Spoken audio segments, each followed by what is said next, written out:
بسم اللہ الرحمن الرحیم۔ مثنوی شریف کے اندر ایک واقعہ ہے جو آب زر سے لکھنے کے قابل ہے۔ واقعہ کچھ یوں ہے کہ ایک دانا شخص نے ایک مرتبہ کسی آدمی سے کہا کہ ہندوستان کے اندر ایک ایسا درخت ہے جو کوئی بھی اس کا میوہ کھا لیتا ہے وہ ہمیشہ ہمیشہ زندہ رہتا ہے، اس کو موت نہیں آتی۔ تو ایک بادشاہ نے اس کے متعلق سنا تو وہ اس درخت کے لیے عاشق اور دیوانہ ہو گیا۔ اس نے اپنے قاصد کو ہندوستان کی طرف روانہ کیا کہ جا کر اس درخت کو تلاش کر کے لاؤ اور اس کا میوہ مجھے لا کر دو تاکہ میں کھاؤں اور ہمیشہ ہمیشہ کے لیے زندہ رہوں، مجھے کبھی موت نہ آئے۔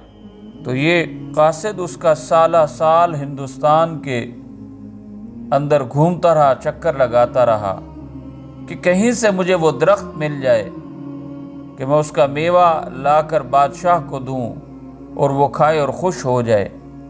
لیکن کئی سال گھومنے پھرنے کے بعد یہ آدمی مایوس ہو گیا، تھک گیا، لیکن وہ درخت اس کو نہ ملا، بلکہ جس سے بھی پوچھتا تو لوگ اس کو کہتے کہ اس درخت کو تلاش کرنے والا کوئی پاگل ہو سکتا ہے، کوئی دیوانہ ہو سکتا ہے، یعنی لوگ اس کا مذاق اڑاتے کہ ایسا کون سا درخت ہے جس کا میوہ کھا کر انسان ہمیشہ ہمیشہ کے لیے زندہ رہ سکے۔ جب یہ شخص جو ہے یہ اپنے سفر کی مشقتوں سے تھک گیا، نا امید ہو گیا، مایوس ہو گیا، تو یہ شخص واپسی کے عزم سے چلا تو راستے کے اندر اس کو ایک شیخ ملا۔ وہ شیخ اپنے زمانہ کا قطب تھا۔ جس مقام پر یہ شخص نادم اور مایوس ہو کر واپسی کا عزم کر رہا تھا، وہیں پر ایک بڑے قطب وقت اور صاحب کرم بزرگ رہتے تھے۔ تو یہ شخص شیخ کے پاس روتا ہوا حاضر ہوا اور اس نے عرض کیا، اے شیخ، میں اپنے مقاصد میں ناکام ہو گیا ہوں، نامراد ہو گیا ہوں، بلکہ نا امید ہو گیا ہوں۔ اب آپ بھی کوئی مہربانی کر سکتے ہیں تو میرے ساتھ تعاون کریں۔ تو ان بزرگوں نے اس سے پوچھا کہ تو اپنے کون سے مقاصد کے اندر ناکام ہوا ہے، کس چیز میں تجھے نا امیدی اور نامرادی ہوئی ہے؟ اب اس آدمی نے عرض کی، میرے بادشاہ نے مجھے یہ کام میرے سپرد کیا تھا کہ فلاں علاقے میں جا کر ایسا ایسا درخت تلاش کرو اور اس کا میوہ لاؤ تاکہ میں ہمیشہ ہمیشہ کے لیے اس میوہ کو کھا کر زندہ رہ سکوں۔ لیکن میں نے بڑا زور لگایا، بڑی طاقت لگائی، بڑا گھوما پھرا، مجھے وہ میوہ نہیں ملا، وہ درخت نہیں ملا۔ یہ نا امیدی ہے۔ اب میں بادشاہ کو جا کے کیا جواب دوں گا؟ بلکہ لوگوں نے میرا مذاق اڑایا، لوگ کہتے ہیں کہ اس درخت کو تلاش کرنے والا تو کوئی پاگل اور دیوانہ ہو سکتا ہے۔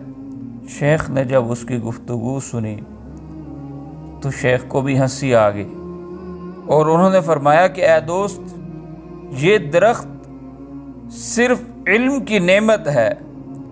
علم سے انسان دائمی زندگی پاتا ہے، اور بے علمی میں آدمی مردہ کی طرح ہوتا ہے۔ اور یہ بات یاد رکھنے کی ہے، ذہن نشین کرنے کی ہے کہ اس علم سے مراد وہ علم ہے جو بندہ کو اللہ تعالیٰ تک پہنچا دے، یعنی وحی کا علم، علم دین۔ باقی تو علوم جو ذریعہ معاش کے لیے ہوتے ہیں، ملازمتوں کے لیے ہوتے ہیں، وہ علوم اور فنون ہوتے ہیں، وہ صنعت اور حرفت کا علم ہوتا ہے، وہ اللہ سے ملانے والا علم نہیں ہوتا۔ اور یہ علم جب انسان حاصل کرتا ہے تو اس کے ذریعے وہ اپنے مالک کو راضی کرتا ہے اور دونوں جہانوں کی زندگی میں عزت حاصل کرتا ہے۔ اور یہ ایسا علم ہے کہ جس کے بغیر انسان زندہ نہیں بلکہ مردہ ہوتا ہے۔ اسی مفہوم کے پیش نظر فرمایا کہ علم کو آب حیات سے تعبیر کیا گیا ہے، کیونکہ بغیر علم کے خدا کی معرفت، اللہ کی معرفت یہ ناممکن ہے۔ میرے دوستو، اس واقعہ سے جو ہمیں سبق ملتا ہے وہ یہ ہے کہ جو شخص بھی ہمیشہ کی زندگی حاصل کرنا چاہتا ہے وہ علم دین حاصل کرے، جس کے ذریعہ سے اللہ تعالیٰ کی پہچان حاصل ہوتی ہے۔ اللہ تعالیٰ ہم سب کو علم دین کی قدر کرنے کی توفیق عطا فرمائے اور علم دین کو حاصل کرنے کی توفیق عطا فرمائے۔